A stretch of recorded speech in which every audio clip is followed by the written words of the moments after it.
بسم اللہ الرحمن الرحیم۔ کل ہم قوم سبا کا مطالعہ کر رہے تھے۔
آج رخ بدل دیا آپ نے، یہ والا رخ ادھر رکھا کریں، ٹھیک ہے، یہ والا ادھر رخ رکھا کریں۔ چلیے، ہو گیا، گزارا ہو جائے گا۔ کر کے دیکھیں ذرا، اس کا تھوڑا سا آدھی انچی کا فرق پڑ رہا ہے۔ آرام سے اٹھا کے نیچے رکھیں، تپائی کا رخ بدلے۔ ایک رخ چیز کو سمجھ لیں، طلبہ بدل گئے رکھنے والے کہ وہی ہیں؟ پھر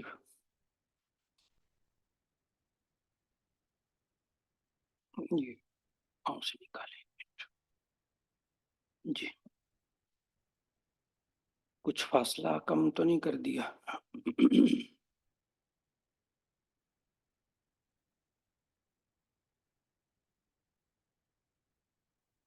آج فاصلہ بھی تھوڑا سا کم کر دیا ہوا ہے آپ نے۔ اچھا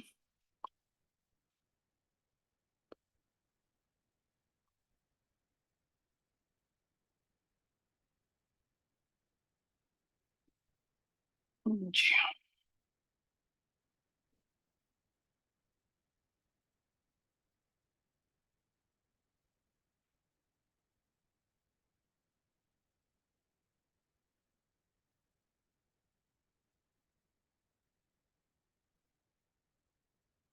چھوڑ دیجیے۔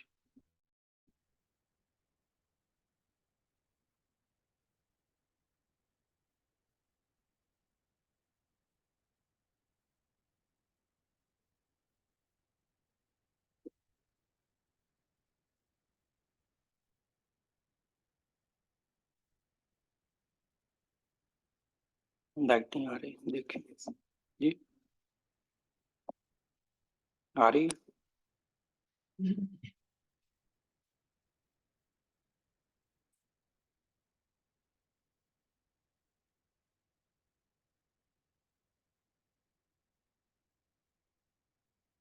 یہ قدر بہتر ہے یا اب بہتر ہے؟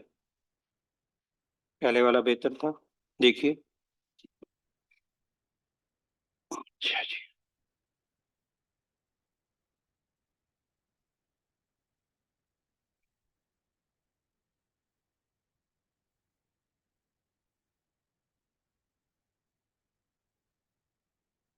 آج یہ فاصلہ کم رکھا ہے آپ نے، ہے؟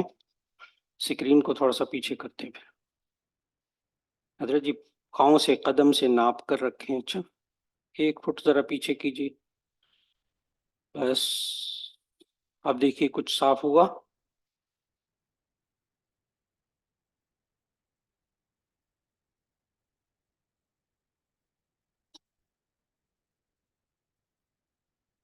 جی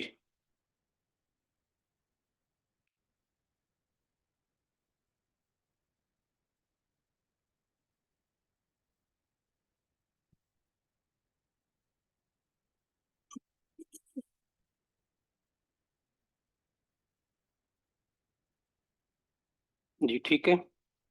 جی بسم اللہ الرحمن الرحیم.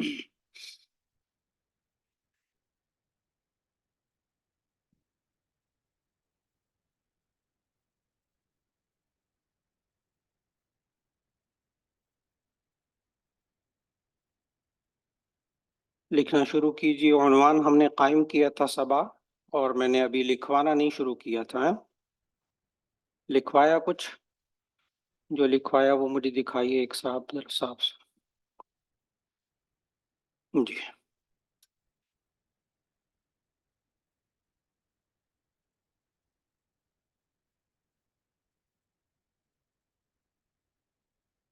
جی ٹھیک ہے.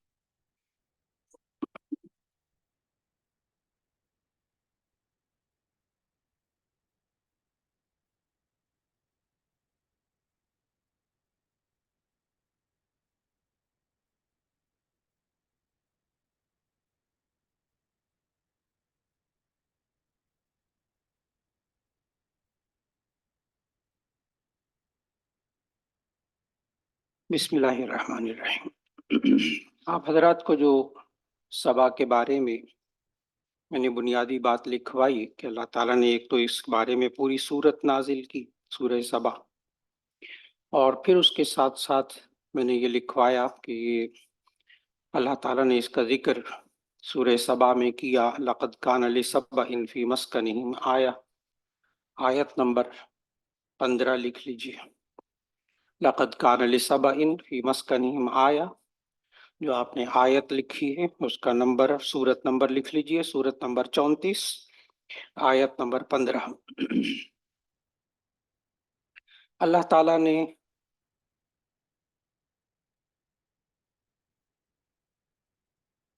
قوم سبا کا ذکر کیا.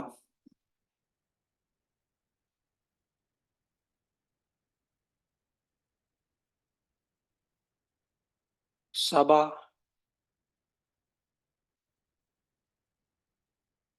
کا آج کل نام سبا کا آج کل نام یمن ہے.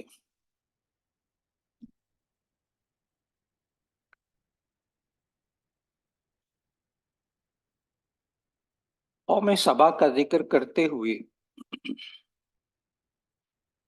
قوم سبا کا ذکر کرتے ہوئے قرآن مجید سے متعلق جن باتوں کو سمجھنا ضروری ہے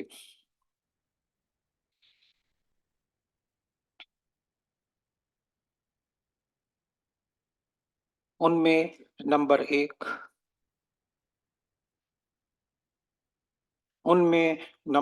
سبا، ان میں نمبر ایک سبا،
معذرت کے ساتھ میری ذمہ داریوں میں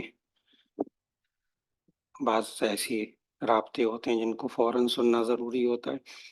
جی تو میں بتا رہا تھا کہ سبا کو، قوم سبا کے عنوان کے تحت آپ نے ایک تو سمجھنا ہوگا قوم سبا کو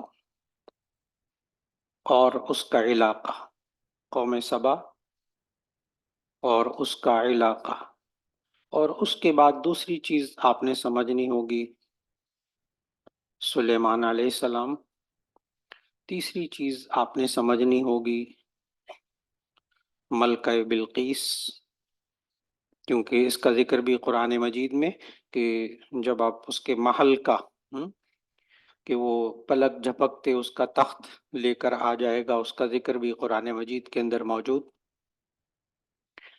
پھر اس کے بعد ایک اہم چیز جس کا ذکر آپ پڑھیں گے وہ ہے سد، صد کا معنی آپ لکھ لیجئے اردو میں ڈیم،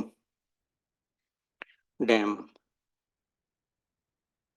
پھر آپ نے سمجھنا ہوگا معارب کو، معارب کو سمجھنا ہوگا۔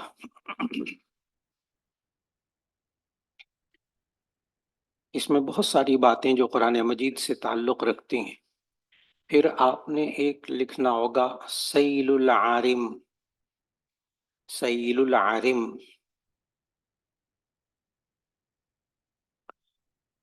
آیت نمبر 16 میں آئے گا فَأَعْرَضُوا فَأَرْسَلْنَا عَلَيْهِمْ سَيْلَ الْعَارِمِ وَبَدَّلْنَاهُمْ بِجَنَّتَيْهِمْ جَنَّتَيْنِ۔ یہ قوم سبا، سورہ سبا میں ہی ہم آگے لے کر چلیں گے اس کو۔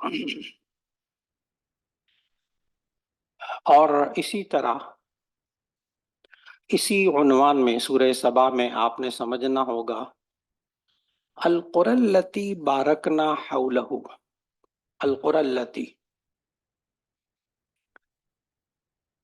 وجعلنا بینہم وبین القری التی بارکنا فیہا قرى ظاہرہ، القری التی بارکنا الی آخرہ۔ تو ساتویں چیز آپ نے یہ بھی سمجھنی ہوگی۔ پھر یہ جو سد ڈیم ہے اس کو بھی سمجھنا ہوگا۔ یہ قوم سبا جو تھی اس نے دنیا میں سب سے پہلے ڈیم بنائے۔ ڈیم یہ ہوتا ہے کہ بارش کا پانی، سیلاب کا پانی، یا پہاڑوں میں سے برف کا پانی نکل کر آئے، اس سے دریاؤں میں نہروں میں پانی آتا ہے، وہ پانی بہتا بہتا بہتا بہتا بالآخر سمندر میں جا کر گر جاتا ہے۔ زمین تھوڑا سا حصہ، باقی حصہ سمندر، یہ اللہ نے دنیا کا نظام بنایا۔ اب جن قوموں نے اس پانی کو روک کر ایک جگہ روک لیا، میلوں لمبا ماشاءاللہ بنا لیا، ڈیم بنا لیا، ڈیم پانی روک کر ایک جگہ جمع کر لیا جائے، اونچی اونچی دیواریں بنائی جاتی ہیں اس کے لیے، بڑی اونچی مضبوط دیواریں بنا کر اس میں پانی محفوظ کر لیا جاتا ہے، جیسے ایک چھوٹا تالاب ہوتا ہے نا، اسی کو آپ بڑا تالاب کہہ لیں، ڈیم۔ اس ڈیم سے پھر کیا کیا جاتا تھا پہلے زمانے میں، اس قوم سبا کی جو قومیں تھیں، کئی 100 ڈیم بنائے تھے اس نے۔ اس ڈیم سے پانی کو روک لیا، اب بارشیں ختم ہو گئیں، پانی پڑا ہوا آپ کے پاس، اسی پانی سے چھوٹی چھوٹی نہریں بنا کر پورے پورے ملک کو سیراب کرتے، اور سیراب کر کے ان اللہ کے بندوں نے نا صحرا کے اندر ڈیم بنائے تھے۔ انہوں نے صحرا کے اندر، یمن میں صحرا میں ڈیم بنائے تھے، اور پھر اس کے اندر جو ہے انہوں نے ڈیم بنا کر پھر اس سے باغات بنائے، بڑے باغات، پھلوں کے باغات، سبزیاں، یہ وہ، تجارت پھر اس کی کرتے تھے، اس کی بنیاد ان کی تجارت تھی، بہت مالدار قوم بن گئی تھی یہ۔ تو یہ ڈیم بنانے والے یہ لوگ تھے۔ پھر یہ ناشکری میں مبتلا ہوئے، بت پرستی میں مبتلا ہوئے، شرک میں مبتلا ہوئے، انبیاء آئے، ان کی بات بھی نہیں سنی، سلیمان علیہ السلام اس دور میں جیسے آئے۔ پھر اس کے بعد اللہ تعالیٰ نے نا اس قوم پر عذاب بھیجا، اور وہ عذاب کیسا تھا کہ اللہ تعالیٰ نے اسی سورہ سبا میں ذکر کیا، ابھی میں نے جو آیت پڑھی، فَأَعْرَضُوا فَأَرْسَلْنَا فَأَعْرَضُوا، انہوں نے منہ پھیرا، انبیاء کی ہدایات سے، اللہ کے کہنے سے ناشکری میں مبتلا ہوئے، اللہ کی نافرمانی میں مبتلا ہوئے، گناہوں میں مبتلا ہوئے، اور دوسری طرف وہ بت پرستی میں مبتلا ہوئے، نبی کے کہنے کو نہیں مانا، تو فَأَعْرَضُوا، اب یہ عذاب ان پر کیا آیا، فَأَعْرَضُوا فَأَرْسَلْنَا عَلَيْهِمْ سَيْلَ الْعَرِمِ وَبَدَّلْنَاهُمْ بِجَنَّتَيْهِمْ جَنَّتَيْنِ ذَوَاتَيْ أُكُلٍ خَمْطٍ وَعَسْلٍ وَشَيْءٍ مِّن سِدْرٍ قَلِيلٍ ذَلِكَ جَزَيْنَاهُمْ بِمَا كَفَرُوا وَهَلْ نُجَازِي إِلَّا الْكَفُورَ۔ ترجمہ آپ کو آتا ہے کہ پھر اللہ نے ان پر وہ سیلاب بھیجا، سیل العارم، سیل العارم، یہ جو حجاز میں اس ڈیم کو سد کہتے تھے، اور جو یمن کے عرب تھے وہ اس کو عرم کہتے تھے۔ اب آپ کو کچھ بات سمجھ میں آ رہی ہوگی، سد اور عرم، میں نے عرم الگ نہیں لکھوایا کیونکہ قرآن مجید میں لفظ آیا سیل العرم، عارم، فَأَعْرَضُوا فَأَرْسَلْنَا عَلَيْهِمْ سیل العارم، تو وہ ڈیم ہی ہے، سدن بھی ڈیم کو کہتے ہیں، عارم بھی کس کو کہتے ہیں، ڈیم کو کہتے ہیں۔ جو یمن کے عرب تھے وہ کہتے تھے عارم، اور وہی ڈیم سدن، ہم اس کو انگریزی میں، اردو میں، آج کل اردو میں اس کو انگریزی کا لفظ بولتے ہوئے ڈیم کہتے ہیں۔ ویسے ڈیم کے لیے اردو زبان کا جو لفظ ہے نا، وہ ذہن میں رکھیے گا، بند، بند باندھنا، یعنی پانی آ رہا ہے، اس کے آگے آپ نے بند باندھ کر اس کو روک لیا، تو اس کو اردو زبان میں کیا کہتے ہیں، بند، تربیلا بند، منگلا بند، تربیلا ڈیم، منگلا ڈیم۔ تو اس وقت جو ہے پاکستان نے بھی ڈیم بنائے لیکن بہت کم بنائے۔ اس وقت دنیا میں بہترین ڈیم جو بنے ہوئے ہیں نا، اچھا پھر اس سے ایک تو سیراب کرنا پانی، کھیت وغیرہ باغات وغیرہ کو، اس سے لوگوں کو بارش کا بھی انتظار نہیں رہتا، اور پھر اس کے اندر مچھلیوں کا کاروبار، یہ ایک الگ ہے۔ پھر اہم ترین جو بات ہے نا وہ یہ ہے کہ اس پانی کو گراتے ہیں، اوپر سے نیچے گراتے ہیں، جب اوپر سے نیچے گراتے ہیں نا تو آگے بجلی بنانے والی وہ جنریٹر ٹائپ لگا دیتے ہیں، ٹربائن جس کو کہتے ہیں، ایک وہ ٹربائن ہوتی ہے جس سے پانی نکالتے ہیں، اس کو بھی ٹربائن کہتے ہیں، ایک وہ کہ جس کے اوپر پانی گرتا ہے اس کو زور سے گھماتا ہے، بس اتنی سی بات ہے، زور سے گھماتا ہے وہ بجلی پیدا ہوتی ہے، بس وہاں سے پھر اب تربیلا وغیرہ ڈیم پاکستان میں یہ بجلی بنانے کے بہترین ذریعے، اور مفت کی بجلی، یعنی پانی گر رہا ہے، ادھر وہ مشین گھوم رہی ہے اور بجلی بن رہی ہے، مفت کی بجلی، اس کو کہتے ہیں پن بجلی یا پن بجلی، پن بجلی یعنی پانی سے پیدا کی ہوئی بجلی۔ اب یہ سائنس ہے پوری، ایک طرف بجلی، اور بجلی ہی سے سارے کارخانے چلیں گے، بجلی ہی سے آپ کے پنکھے چلیں گے، بجلی سے اے سی چلے گا، بجلی سے آپ کی استری چلے گی، بجلی سے آپ کی واشنگ مشین چلے گی، اب دور جدید میں سب کچھ بجلی سے، پیٹرول سے کہیں زیادہ سستا۔ آپ ڈیزل اور پیٹرول سے جو بجلی پیدا کرتے ہیں وہ انتہائی مہنگی دنیا کی بجلی، پیٹرول اور ڈیزل سے پیدا کی جانے والی، آپ یہ دیکھیں جنریٹر نہیں ہوتا، جنریٹر پیٹرول والا، ہاں اس میں پیٹرول ڈالتے ہیں تو بجلی پیدا ہوتی، یا جامعہ میں جو لگا ہوا ہے وہ ڈیزل کا، بجلی چلی ہے، ڈیزل ڈالتے ہیں اس سے پھر بجلی پیدا کرتے ہیں۔ لیکن میں نے بتایا دنیا کی سستی ترین کون سی بجلی ہے، یہ پن بجلی، اور یہ موجد کون، اس ڈیم کا موجد کون سی قوم تھی، قوم سبا، اور بنائے بھی ڈیم کہاں تھے، صحرا میں، اور صحرا میں باغات اگائے، اور اتنے باغات، اتنے پھل ہوتے تھے کہ پھلوں، یعنی ٹوکری سر پہ رکھ کر باغ کے نیچے سے گزرتے تھے، وہ ٹوکری پھلوں سے بھر جاتی تھی، معمولی، یہ تو معمولی باتیں ہیں، اور پھر جب پھل آ جاتے تھے پھر کیا ہوتا تھا، اس سے وہ تجارت کرتے تھے، تو ان کی بنیادی طور پر کیا تھی، تجارت، بنیادی طور پر ان کا کام تجارت ہوتا تھا، اور اسی پہ یہ ملکہ بلقیس جو تھی وہ حکمرانی کرتی تھی۔ تو آپ لکھیے گا،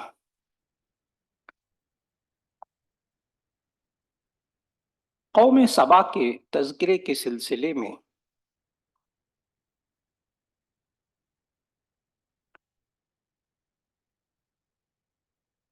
تفسیر عثمانی میں حضرت علامہ شبیر احمد عثمانی لکھتے ہیں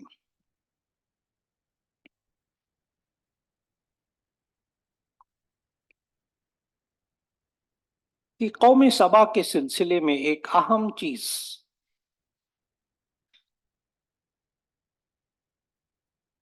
مولانا اس کا جو آپ بند کہتے ہیں نا، بند، اس کا اگر فارسی میں اور اردو میں پورا نام لینا تو آپ ذرا نام سمجھیے گا، بند آب، آب کا معنی سمجھتے ہیں، پانی، آب زمزم، تو بند آب اس کا پورا نام کیا ہے؟ بند آب. تو لکھیے گا، علامہ شبیر احمد عثمانی رحمۃ اللہ علیہ سورہ سبا کی تفسیر، سورہ سبا کی آیت نمبر 15 کی تفسیر میں لکھتے ہیں کہ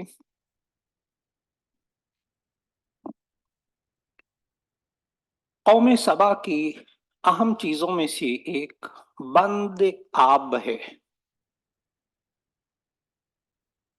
یعنی ڈیم،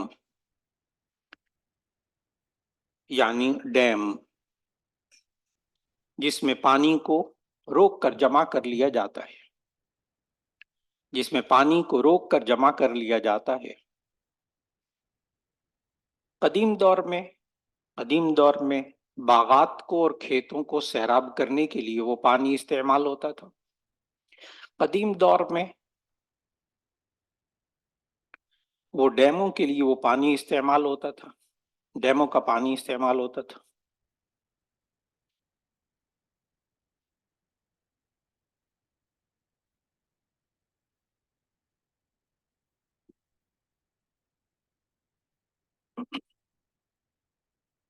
اور دور جدید میں اس کو توانائی یعنی بجلی کے لیے بھی، بجلی کی پیداوار کے لیے استعمال کیا جاتا ہے.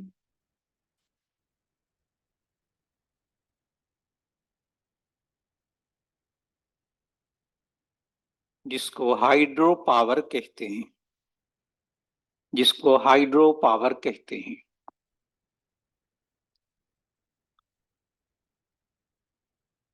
بجلی سے طاقت حاصل کرنا، بجلی سے توانائی.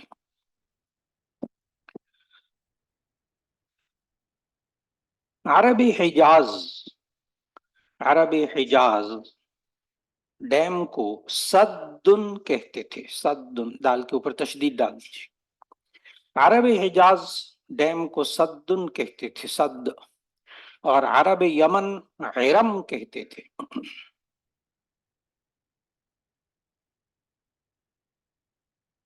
عرب کے ممالک میں کوئی دائمی دریا نہیں ہے، یعنی ہمیشہ پانی چلتا ہو. عرب کے ممالک میں کوئی دائمی دریا نہیں ہے. پانی پہاڑوں سے بہہ کر، پانی پہاڑوں سے بہہ کر ریگستانوں میں خشک اور ضائع ہو جاتا تھا.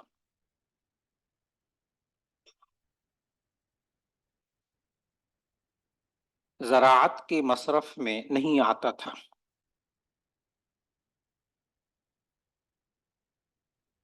قوم سبا نے مختلف جگہوں میں پہاڑوں سے بہہ کر آنے والے پانی کو بند باندھ کر روک لیا.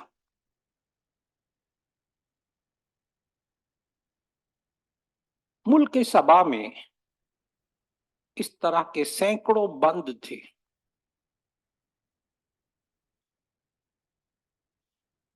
سینکڑوں بند تھے. اس میں سب سے زیادہ مشہور ڈیم، ان میں سب سے زیادہ مشہور ڈیم سد معارب تھا، سد معارب تھا.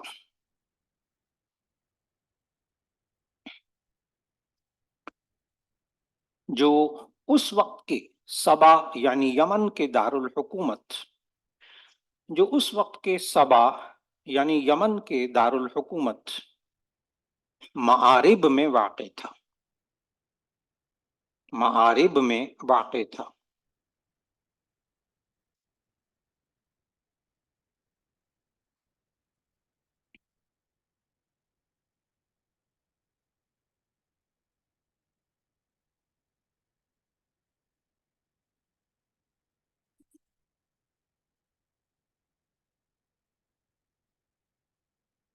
معارب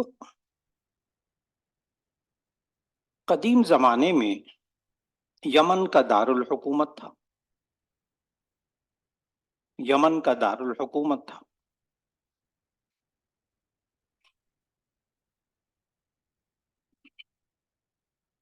جو صنعاء کے شمال مشرق میں، جو صنعاء یمن کا شہر صنعاء، جو صنعاء کے شمال مشرق میں 175 کلومیٹر کے فاصلے پر ہے۔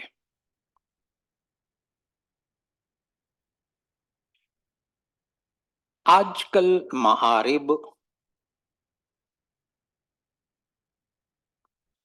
کل معارب صوبہ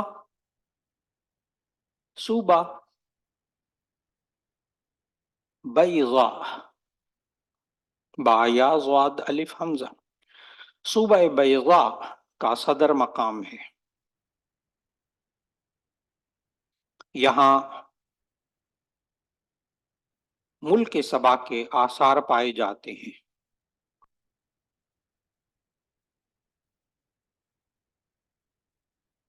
اسی سد معارب کو سد عرم بھی کہتے ہیں، عین کے ساتھ۔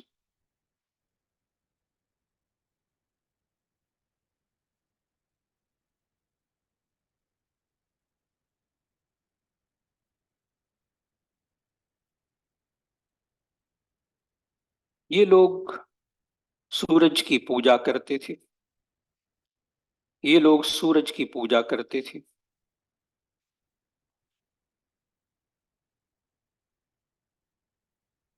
یہاں کا ایک بادشاہ شراحیل ابن مالک تھا۔ شراحیل شین را الف ہا یا لام، شراحیل تھا۔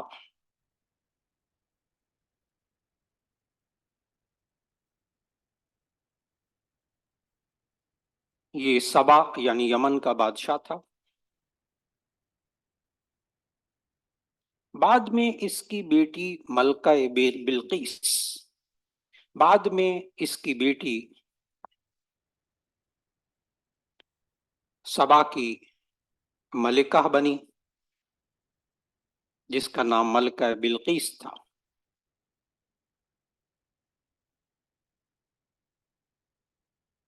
لہذا جب ہم تاریخ میں ملکہ سبا پڑھتے ہیں تو اس کا معنی ہے قوم سبا کی ملکہ۔ جب ہم تاریخ میں ملکہ سبا پڑھتے ہیں تو اس کا معنی قوم سبا کی ملکہ ہے۔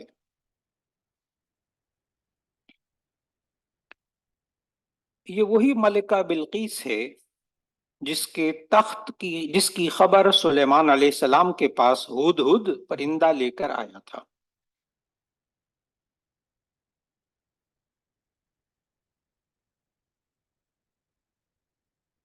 کہ ملکہ سبا پر ایک عورت حکمران ہے، وہ لوگ سورج کی پوجا کرتے ہیں، اور اہل سبا خوشحال ملک ہے، اور اہل سبا کا خوشحال ملک ہے، اور ان کی ملکہ کے پاس ایک بہت بڑا تخت ہے۔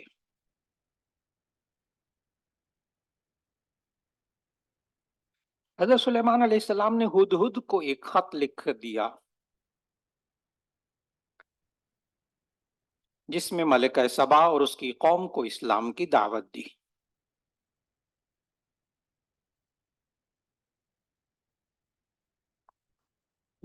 یہ خط قرآن مجید میں موجود ہے۔ بسم اللہ الرحمن الرحیم، انہو من سلیمان و انہو بسم اللہ الرحمن الرحیم، اللہ تعالی علی واتونی مسلمین۔ خط مکمل ہو گیا، جس کا ذکر قرآن میں ہے، انہو من سلیمان و انہو بسم اللہ الرحمن الرحیم الی آخرہ۔ سلیمان علیہ السلام نے اپنے ساتھیوں سے مشورہ کیا تو انہوں نے ملکہ بلقیس سے جنگ لڑنے کا مشورہ دیا.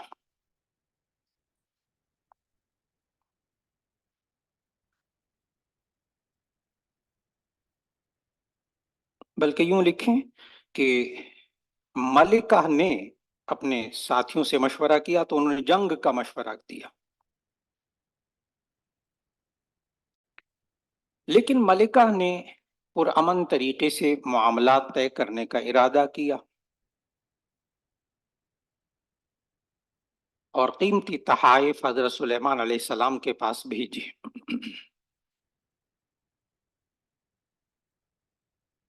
قیمتی تحائف حضرت سلیمان علیہ السلام کے پاس بھیجے جو آپ نے واپس کر دیے، اور سبا پر حملہ کرنے کی دھمکی دی سلیمان علیہ السلام نے. پھر قوم سبا پر حملہ کرنے کی دھمکی دی. اس پر ملکہ بلقیس معارب سے فلسطین القدس تک، اس پر ملکہ سبا معارب سے بیت المقدس تک یعنی فلسطین تک 2500 کلومیٹر سفر طے کر کے 2500 کلومیٹر سفر طے کر کے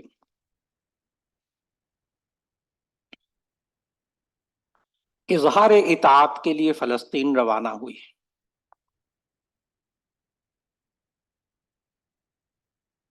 لیکن اس سے پہلے حضرت سلیمان علیہ السلام نے معجزانہ طور پر اس کا قیمتی تخت اپنے دربار میں منگوا لیا. اپنا قیمتی تخت اور اس کا قیمتی تخت اپنے دربار میں منگوا لیا. جب ملکہ بلقیس فلسطین پہنچی سلیمان علیہ السلام کے دربار میں، یاد ہے مولانا کس طرح وہ عفریت من الجن ان آتیک بہ قبل ان تقوم من مقامک، پھر قبل ان یرتد الیک طرفک. ایک پلک جھپا، ایک نے کہا کہ آپ مجلس سے اٹھنے سے پہلے میں تخت لے آؤں گا، دوسرے نے پتا کیا قبل ان یرتد الیک طرفک، پلک جھپکنے سے پہلے میں لے آؤں گا. چنانچہ ادھر وہ اپنا محل چھوڑ کر یہ 2500 کلومیٹر کا سفر کیا، اتنے میں جناب وہ تخت لے آئے. وہ جب تخت دیکھا نا اس نے سلیمان علیہ السلام کے دربار میں، اس کے الفاظ یاد ہے قرآن میں کأنہ نہیں ترجمہ آیا، کیا ترجمہ؟ کأنہ نہیں، کأنہ یہ تو ویسے ہی تخت ہے جیسے میرا، یہ تو دنیا میں کہیں بھی نہیں تھا، حالانکہ یہ کیا تھا؟ اسی کا تھا. حالانکہ کیا تھا؟ اسی کأنہ جملہ بڑا خوبصورت جملہ ہے. اچھا کأنہ جی.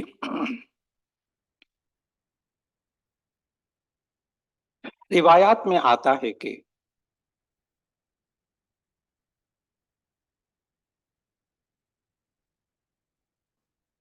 یہ قوم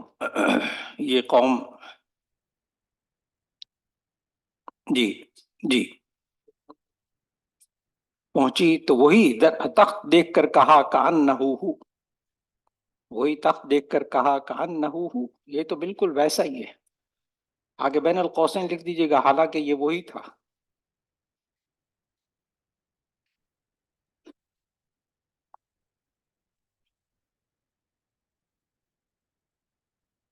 اس دوران حضرت سلیمان علیہ السلام نے ملکہ بلقیس کے لیے شیشے کا ایک محل بنایا. سلیمان علیہ السلام نے شیشے کا محل بنایا. یاد ہے آپ کو قرآن مجید کی وہ آیات؟ وہ شیشہ لگا ہے فرش پہ بھی شیشہ اور نیچے پانی. تو جب وہ ملکہ اپنا لباس ماشاءاللہ بڑا فاخرانہ لباس پہن کر وہ اتری تو اپنے کپڑوں کو کیا کیا؟ اوپر کر لیا کہیں بھیگ نہ جائے، حالانکہ وہ نیچے کیا تھا؟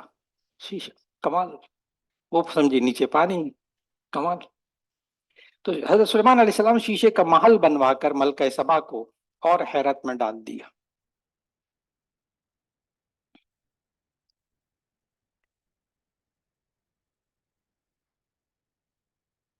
ایمان لانے کے بعد، سلیمان علیہ السلام پر ایمان لانے کے بعد، روایات کے مطابق سلیمان علیہ السلام نے ملکہ بلقیس سے شادی کر لی اور اسے ملک سبا یعنی یمن پر بادشاہ قائم رکھا، اس کی بادشاہت کو قائم رکھا.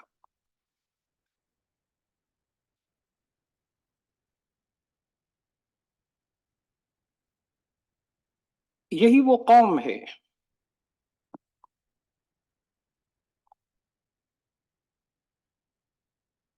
جس نے ڈیم بنائے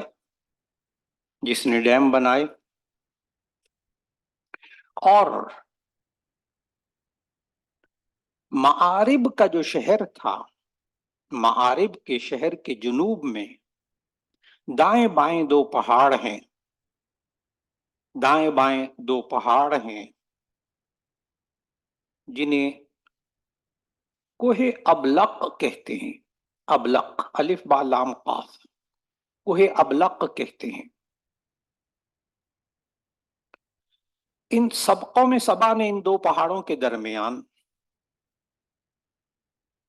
تقریباً 800 قبل مسیح قاف میم، سن 800 قاف میم میں سد معارب کی تعمیر کی تھی. یہ ڈیم تقریباً 150 فٹ لمبا. اس ڈیم کی دیوار 150 فٹ لمبی، 150 فٹ لمبی اور 50 فٹ چوڑی تھی. اس ڈیم کے کھنڈرات کا 1/3 حصہ اب بھی موجود ہے.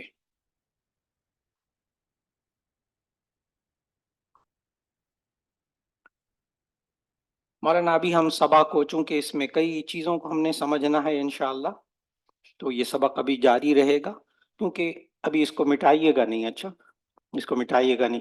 قوم سبا کو بھی سمجھنے ہیں، سلیمان کو بھی سمجھنے ہیں، ملکہ بلقیس کو بھی آپ نے سمجھا، صد کو بھی سمجھا، صد معارب کو بھی سمجھا، سیل العارم کو بھی سمجھا، القری التی بارکنا ملک شام کی جو بستیاں ہیں وہ پھر انشاءاللہ آپ سے بات ہوگی.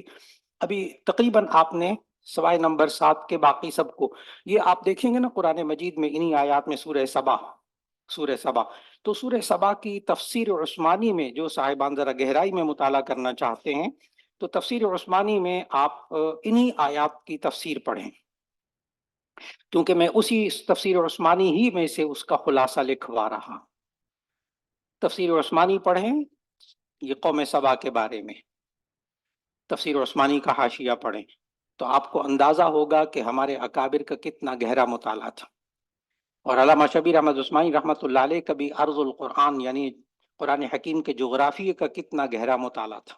یہ آپ کو تفسیر عثمانی سے معلوم ہوگا کہ اس وقت کے جو انگریز جو جغرافیہ دان تھے نا، جدید ترین، اس دور کے بھی ان کا مطالعہ تھا.